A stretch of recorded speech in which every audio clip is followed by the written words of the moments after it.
can spend 8 hours building someone else's dreams. You can spend 1 hour building your own.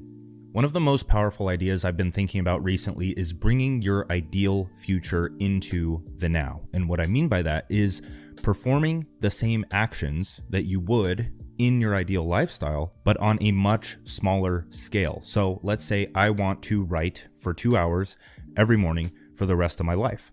Then what I'm going to do, I already do that right now, but what I did in the past is I am going to start writing for 5 minutes a day, 15 minutes a day, 30 minutes a day, 1 hour a day, and slowly increasing over the years until I can sustain the 2 hour a day writing lifestyle. Because frankly, it doesn't make sense to wait and put off what you're already going to be doing, because I'm assuming what you're going to be doing is going to be directly attributing to the work you are going to do or your life's work. And so if you're not already doing those things, then it's going to be much more difficult when you decide to finally start doing them, and you're already going to have to start small and taper up. So if you don't have the time right now to write for 15 minutes every day, you're not going to have the time in the future if writing is going to be what you're doing for work. And so the way that you dissect what actions you should be taking is what we're going to talk about soon. This whole video is dedicated to deep work and actually executing on the tasks that you're going to be doing,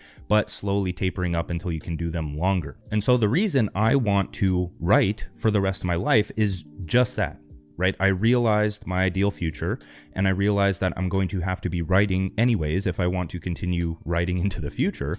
I also realized that writing was not the first thing, right? You have to try things and start to execute on fundamental tasks in order to understand what it is that you want, right? Because at first, my desires were selfish. They still kind of are, but I knew that I had to make money somehow in order to sustain or build a future lifestyle for myself.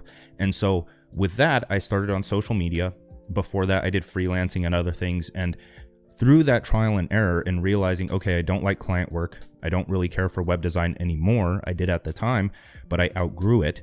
And now I'm getting into this writing thing and I'm learning all about it and I love it, right? And I would have never stumbled on that unless I had already been working towards my ideal future. So whether it be you start writing for 15 minutes every single morning, or you just start working on the things that will bring you closer to your ideal future. That way you can figure out what you don't want and allow that to act as a self-corrective compass into figuring out what you actually do want. And then once you find that, that's the best place to be, right? Then you can just execute until you can make it further a part of your day, because it becomes seamless at that point, right? When I came across writing and understood that it is the foundation of all media and it is how I get my products and services in front of people and build a name for myself, I also realized that it helps me clear my mind. It helps me harness my creative ability. I started stacking whys behind this one action so that when I woke up, it was almost automatic that I just got straight into writing. So the next thing is that when you bring your actions from your ideal future, or the things that are going to actualize your ideal future, into the now and start executing on them,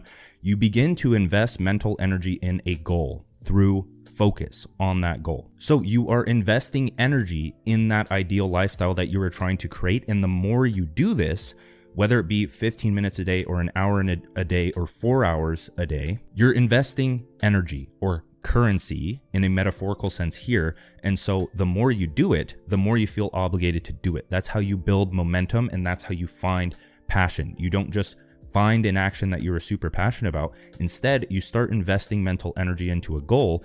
You do the actions that are required to get to that goal, and then you cultivate passion along the way, because you discover things that you wouldn't have discovered without that direct experience. And so when you don't work on this goal, you will feel as if you are wasting that currency. You're wasting that investment. And so then again, your body and your mind are going to tell you, hey, I need to get back to doing this goal. I can't get distracted, or else I'm not going to feel the progress, the momentum, the passion that I felt before. And that's how you sustain a passionate, fulfilling, and momentumful life. And so another thing that comes into play here is my law of conceptual survival. Conceptual survival is the human phenomenon where our survival instincts have transcended the physical realm and are included in the mental. We work to survive ideas, concepts, and beliefs that form our sense of self. So if you identify or you create this goal that starts to form your perspective and how you view the world, and start acting in alignment with it and investing mental energy into that goal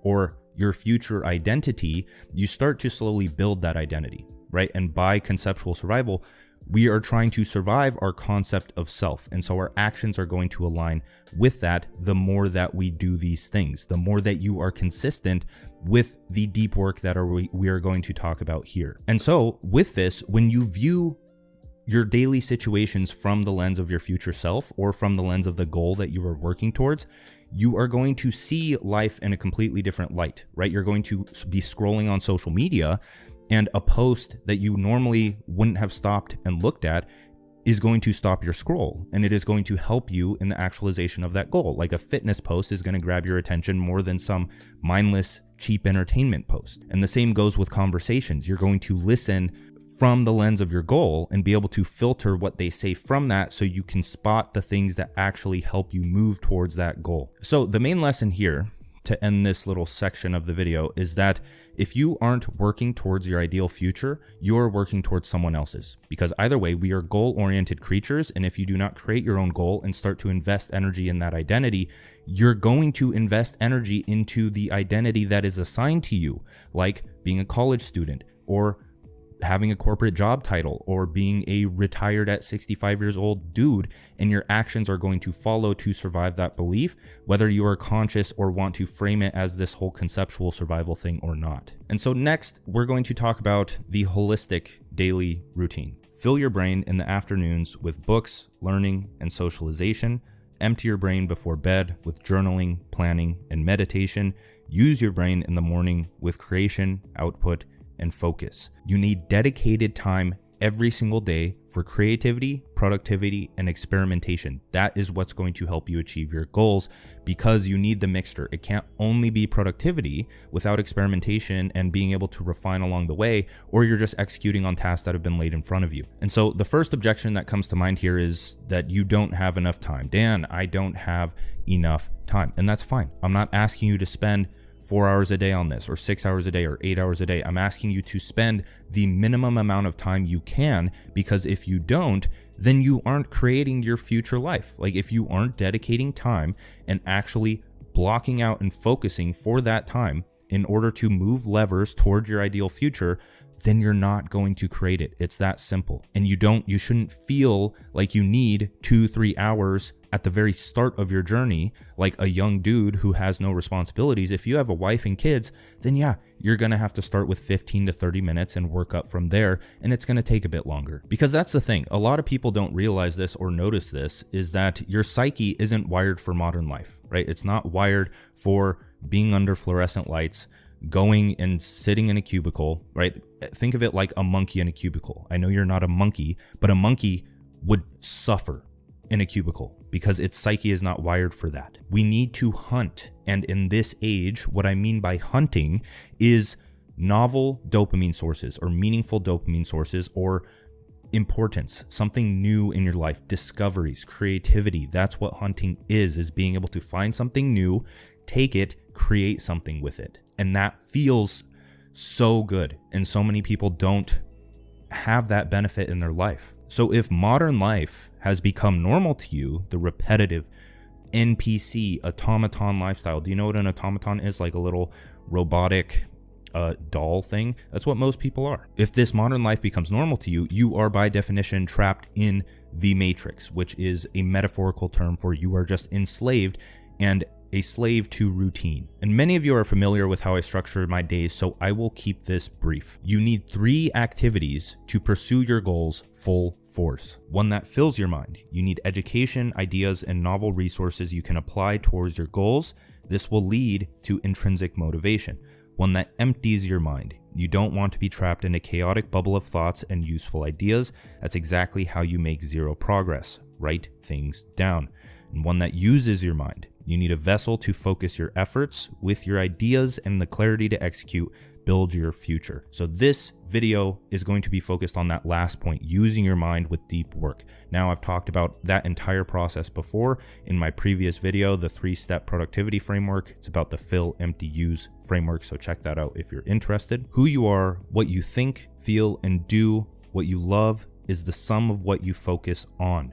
Cal Newport. So now we're going to talk about the need for deep work. Cal Newport is the author of the book, Deep Work. I have it somewhere out in my living room. I've never read it, but I have been doing my own version of deep work for the past 10 years, really. I'd say probably 6 years, actually. Productivity is about getting the most effective work done in the least amount of time possible. Productivity is not about seeing who can work the longest and then wear that as a badge of honor that they can show their friends, coworkers, and peers. That's just a status game. In a world of notifications, ample options, and overwhelm, deep work is frankly no longer an option. It is a necessity. You have to block out time to work on your future or to work on your business or just to avoid conversation, notifications, or distractions as a whole. You need to sit back. You need to channel the creative firepower that you've gained through your consumption or your education or your skill acquisition,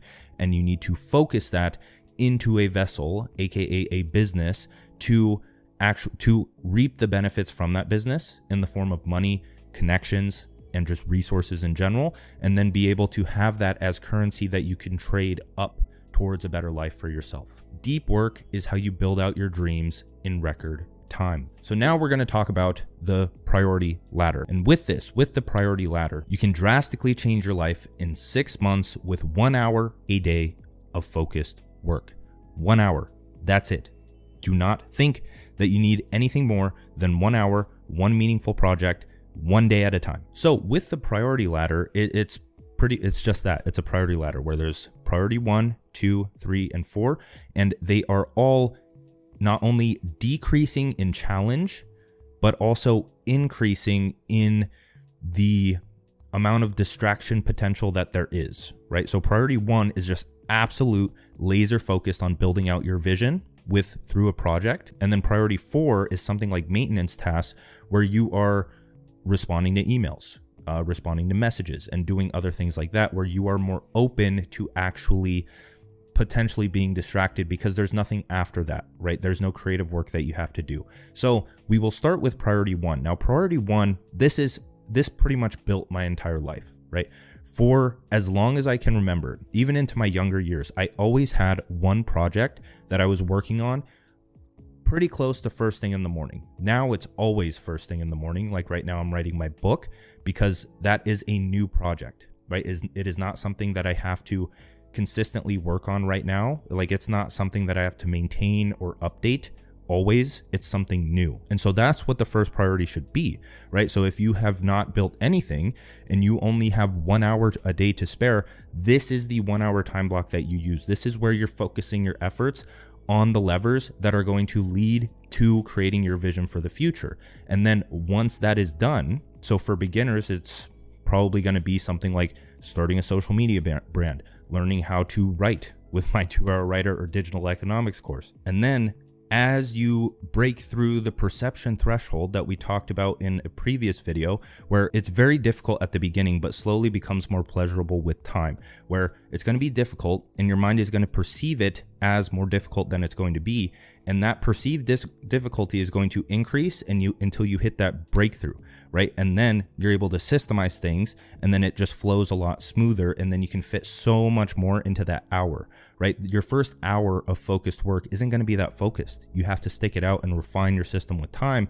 And then once you start seeing results from that first hour of work, then you move that into the second priority time block so you can start working on something new, right? So then when we move into priority 2, that's where your lever moving tasks go. So in this case, for me, it's like replying on social media or creating content, mostly creating content, because that's like how I feed my system, right? And it's creative work. It's something that I do not want to outsource. And then when you move that up to the second priority, you're going to start something new.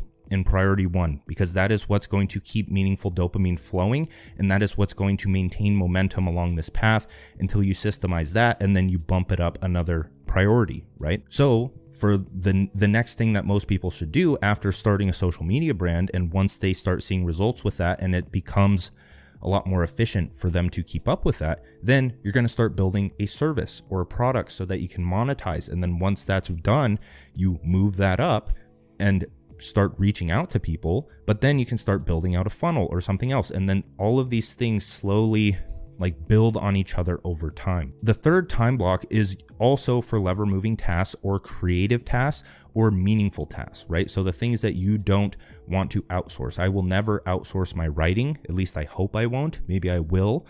But in terms of like just writing in my day, I'm not going to outsource it as a whole. The third time block is just to continue keeping the momentum going on whatever you're building.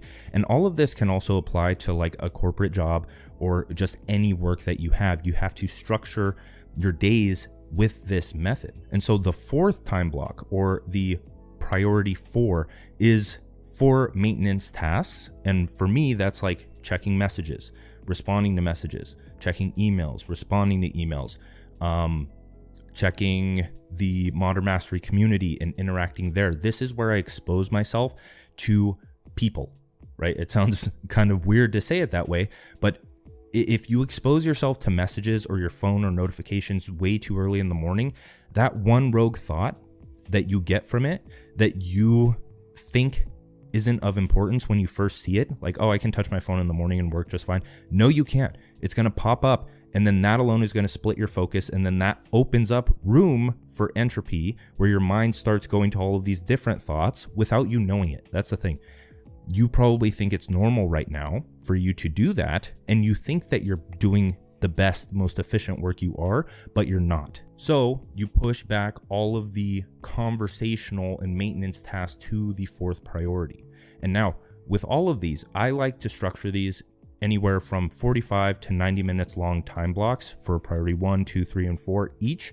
And then in between, I'll take a break, I'll make breakfast, I'll make lunch, I'll go on a 30 to 40 minute walk and listen to something in my ears, usually closer to the last ones. But in a nutshell, that's really it. There's no reason for me to go over exactly like every little hack that I do, because the entire joy of all of this comes through experimentation, creating a way that you like doing, and just testing different techniques. So that's a technique that I'm giving you that you can test, and then you can pull some of the good things from it, put it into your own day, and slowly refine that over time until you live a completely self-made lifestyle, if you will. So if you enjoyed this process,